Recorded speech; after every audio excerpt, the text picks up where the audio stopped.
Okay, quick update here. I'm done making these bracket thingies. I don't know what you call them, but yeah, they're gonna hold the LEDs in here. So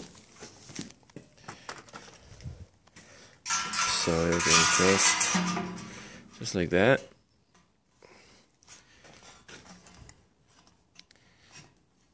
We can't push it all the way in right now, but I don't know if you can see it. It's a little dark in here.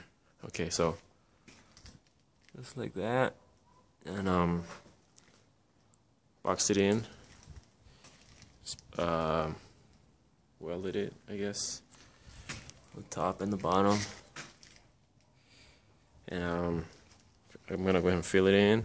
After I make these louvres, I don't know what you call them, louvres. So I've got the metal 2-inch stick. I'm gonna put some blinds on here.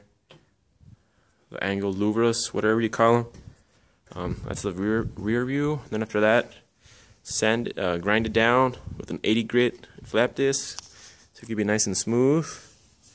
Then after that, put some Rhino-Line bed liner spray paint on it. So far that's what it looks like. I don't think you could really tell. Give me 1 second. There we go, that's a little better, I guess. I don't know if you can tell at all. It's too dark, I can't see it on my phone. But okay, so that's that, and I'll keep you posted once I'm done. Bye. Well, not done, but the next step, which is the louvres. Okay, bye.